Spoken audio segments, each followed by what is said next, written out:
Salut tout le monde, j'espère que ça va bien. Alors, je vous retrouve aujourd'hui pour vous parler update lecture. Voilà, on va faire un petit point.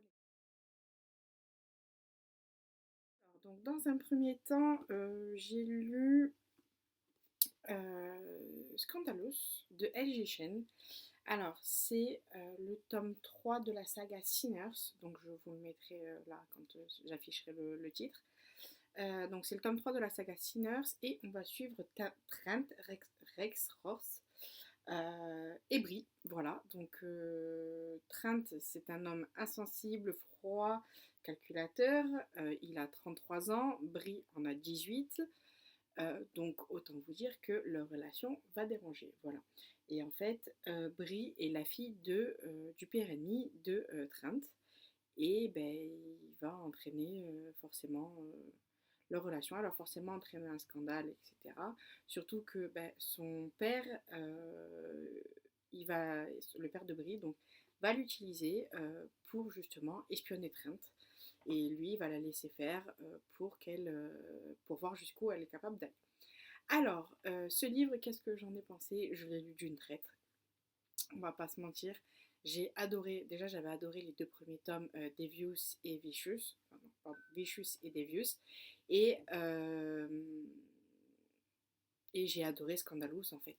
Voilà, j'ai adoré Scandalous, donc ça faisait un moment qu'il était dans ma pile à lire, je l'ai tiré, je l'ai lu celui-là, si je ne vous dis pas de bêtises, je l'ai lu au mois de mars, effectivement, je l'ai lu au mois de mars, Euh, voilà. Qu'est-ce que j'en ai pensé? Alors déjà, j'ai adoré l'histoire. Voilà, cet amour interdit entre un homme de 33 ans et une jeune fille de 18 ans, tout juste sortie de l'adolescence. Ce que j'ai beaucoup aimé aussi, c'est que l'histoire était racontée soit du point de vue d'Eddie, voilà, soit du point de vue de Trent en fait. Voilà, on n'avait pas, vous voyez, on n'avait pas du point de vue d'Eddie ou du point de vue de Trent et en fait, on voit que ben, finalement, c'est pas parce que elle fait partie d'une famille riche que tout lui sourit, etc. Son père, ça peut être le plus bel enfoiré de toute la terre. Malheureusement, elle dépend de lui pour quelque chose, voilà, que je ne vous dirai pas parce que sinon je vais vous spoiler. Et en fait, comme elle dépend de lui pour ça, elle va se soumettre à sa volonté d'espionner du coup Trent. Alors, il y a un petit plot que je n'avais pas vu venir. Je vous avouerai que je voilà, hein, je suis restée bête quand j'y suis arrivée, mais j'ai adoré ce plot. Ce petit twist vers la fin, donc on arrive, c'est surtout vers la fin, même si au milieu de l'histoire, LG Chen nous dévoile quelques petits éléments, on s'en doute, on suppose que ça va arriver, on se doute que ça va arriver comme ça, mais les personnages concernés, on ne s'y attend pas. Voilà, donc ce fut pour moi une bonne lecture. Alors après, il y a des scènes de sexe, puisque c'est du H Harlequin New Adult, pardon, c'est du H HarperCollins, pardon, New Adult. Euh, voilà, en soi, moi je l'ai bien aimé, ça m'a pas dérangé plus que ça. Pourtant, je sais que moi, quand il y a trop de scènes de sexe, eh bien, je n'aime pas, voilà, je passe, hein, ça ne rend pas ma lecture plus confortable. Là, ça ne m'a pas dérangé, parce qu'il n'y en a pas tant que ça, en fait. Voilà, on voit que, bah, du coup, Trent, il lutte pour pas tomber amoureux de Brie, en fait. Parce qu'elle a 18 ans, et ce qui va le faire craquer, c'est qu'elle s'entend très bien avec sa petite fille de 4 ans. Voilà, donc si vous recherchez un petit roman fort sympathique, je vous recommande celui-là. Alors, ensuite, on passe dans un truc un petit peu moins joyeux. J'ai lu un témoignage, donc j'ai lu le témoignage de Jonathan Destin, Condamné à me tuer, publié aux éditions J'ai lu. C'est un petit livre qui fait 190 pages, voilà. Et en fait, donc l'histoire de Jonathan Destin, c'est quoi? C'est ce jeune homme qui a décidé de s'immoler tout simplement parce que tout simplement, non. Qui a décidé de s'immoler suite au harcèlement qu'il subit depuis de nombreuses années. Voilà. Et En fait, j'ai beaucoup aimé ce livre, même s'il est très poignant, dans la mesure où, eh bien, on a le témoignage de Jonathan Destin, mais on a également celui de sa maman, celui de son papa, et il me semble celui de sa sœur, si je ne dis pas de bêtises. Euh, Comme quoi on ne voit pas forcément les choses qui se trouvent sous notre nez. On ne sait, enfin voilà, c'est un, comme ils nous disent, donc c'est un témoignage bouleversant pour briser le silence. Effectivement, le harcèlement scolaire, on n'en parle pas assez. Du moins moi dans le cadre de mon travail, j'en parle. J'essaye d'en parler avec les élèves que je suis et des fois on peut avoir des surprises en fait. Donc je pense que c'est important de sensibiliser, de ne jamais oublier que ben, ça peut arriver à n'importe quel élève euh, et qu'il faut effectivement faire attention à ce que vos enfants vous disent euh, et au changement de comportement. Voilà. Après, on ne peut pas forcément noter un tel livre parce que ça reviendrait à noter ce que ce jeune homme a subi et malheureusement, on, enfin, on ne peut que lui souhaiter le meilleur en fait. On souhaite pas la mort de quelqu'un. Vous ne souhaitez pas la mort de votre pire ennemi, etc. Et pour montrer vraiment que ben, ça, pour avoir envie de se suicider, euh, pour avoir envie de se suicider au collège, c'est quand même compliqué. Enfin, c'est un sujet très lourd à porter. Et j'ai beaucoup aimé lire ce livre. J'avais vu le téléfilm. Alors, je ne sais pas si c'est un téléfilm qui a été adapté sur TF1 il y a quelques années. Euh, et voilà. Alors après, bien évidemment, ça n'excuse en rien ce qu'ils ont fait. Euh, Ce geste, moi, je le comprends pour ma part. Euh, voilà. Après, c'est eux qui, c'est lui qui voit. C'est beau, moi, je pense, de nous raconter ce genre de témoignage justement pour, eh ben, pour que si demain ça arrive, qu'on dise pas ouais mais je n'étais pas au courant. Il n'y avait pas de signe, il n'y avait pas ça, il n'y avait pas ça.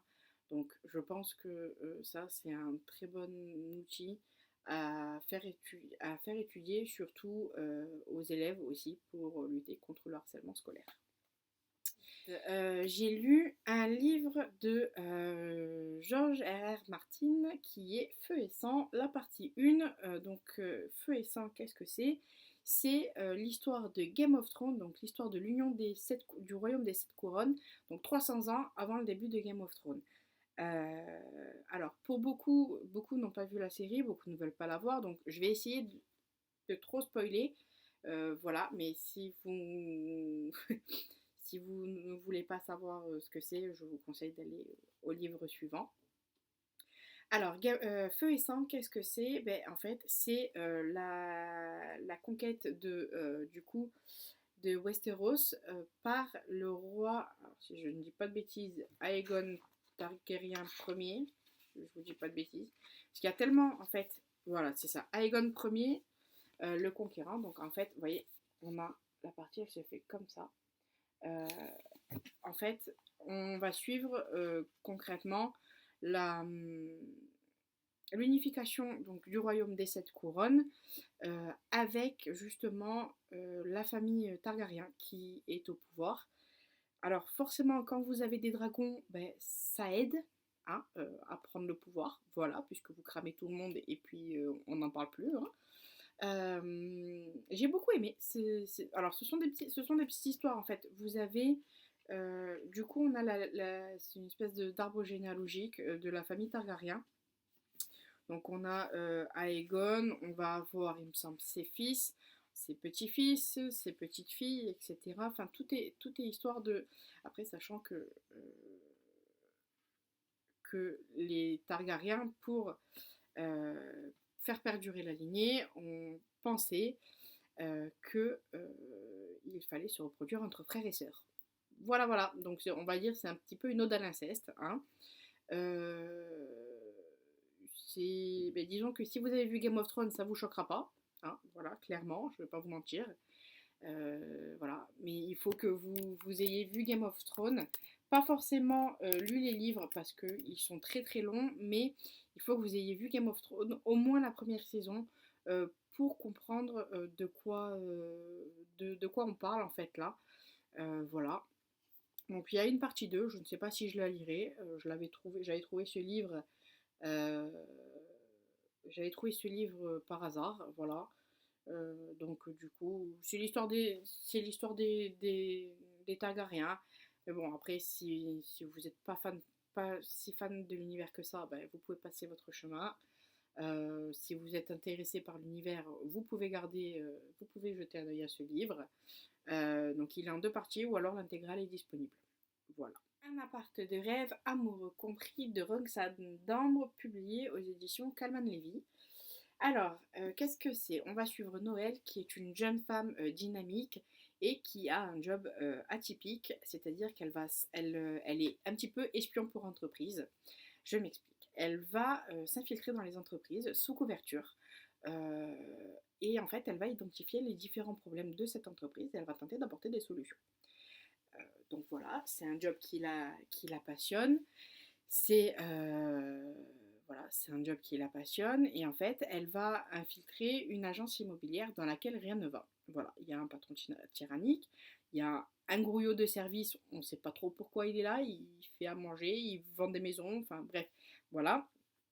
Le personnel, ils se font appeler par des noms autres que ceux par lesquels ils ont été appelés à leur naissance, ou ils les ont passés en mode anglais, si vous voulez, en faisant un coup de Mister et de Miss. Donc Noël va tomber là-dedans et va essayer de comprendre pourquoi bah, tout le monde réagit comme ça.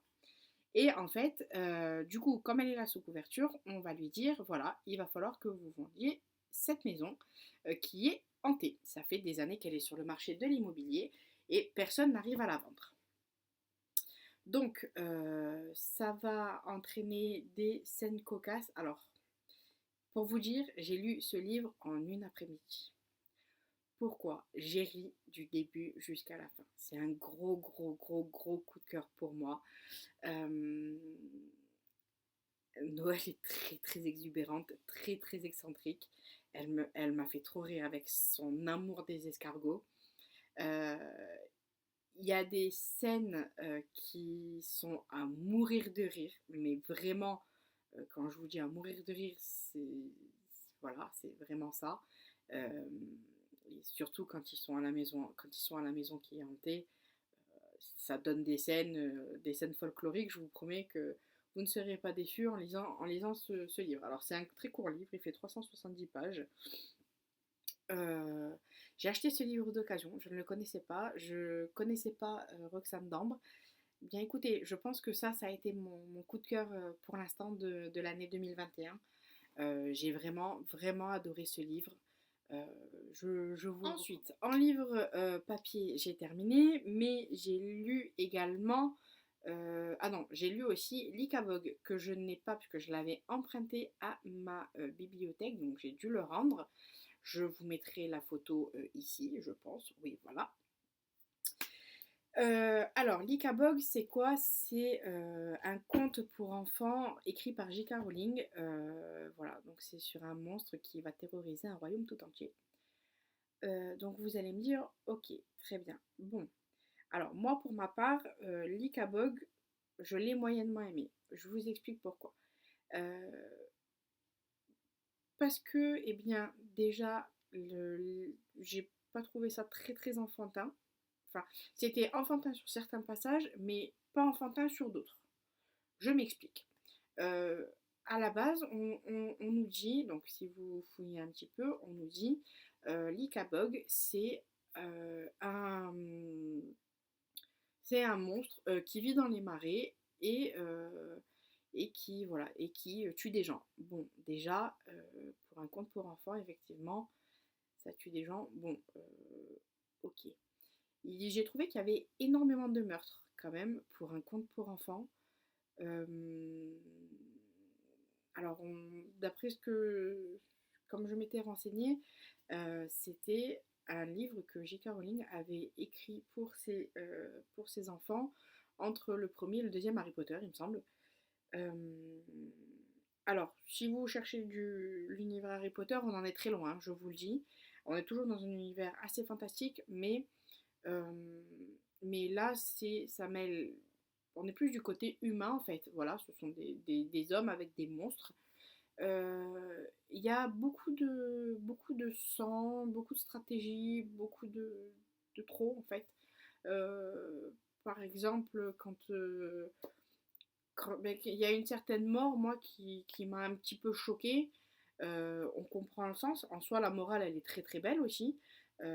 Voilà, c'est un très très beau livre sans être un très beau livre. La morale est très très belle, mais j'ai trouvé que déjà c'était un petit peu long à venir, voilà, puisque en gros concrètement tout le début du livre c'est vraiment des stratégies militaires, etc.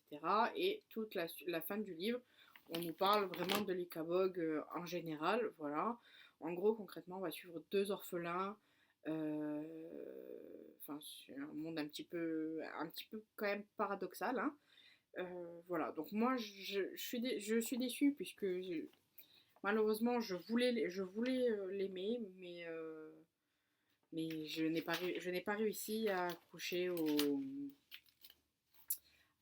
au truc, c'est pas possible. Je veux dire, ça partait dans tous les sens et j'ai envie de vous dire, je suis bien contente de l'avoir emprunté à la bibliothèque.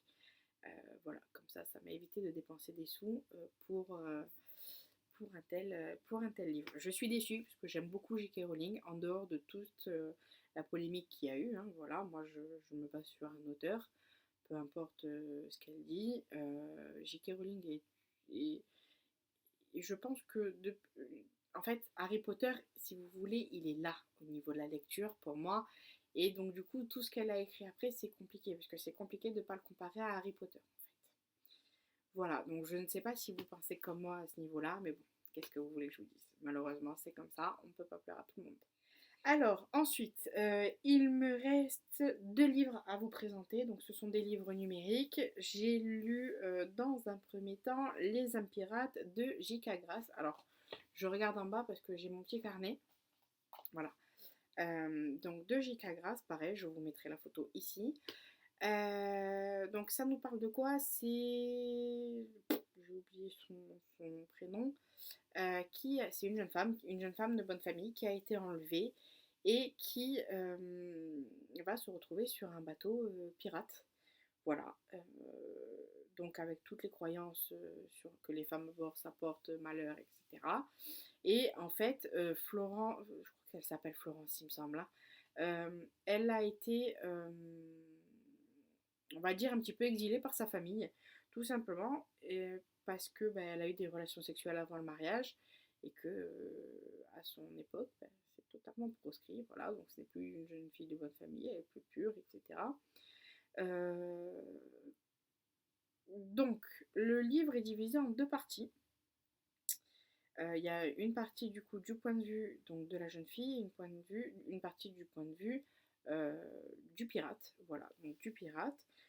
Euh, alors, deux choses. J'ai aimé sans aimer.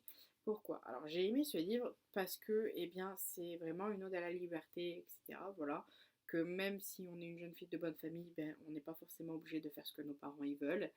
Euh, voilà, donc c'est plein de petites choses comme ça. J'ai beaucoup aimé, puisque c'est les pirates aussi, donc à la recherche de cette liberté.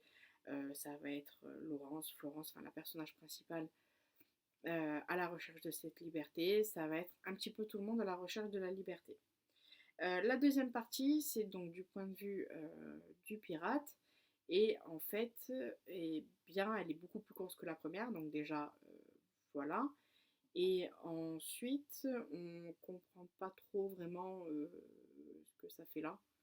Voilà, on comprend pas trop ce que ça fait là, puisque à la fin du premier tome, la demoiselle se barre avec le bateau. Voilà.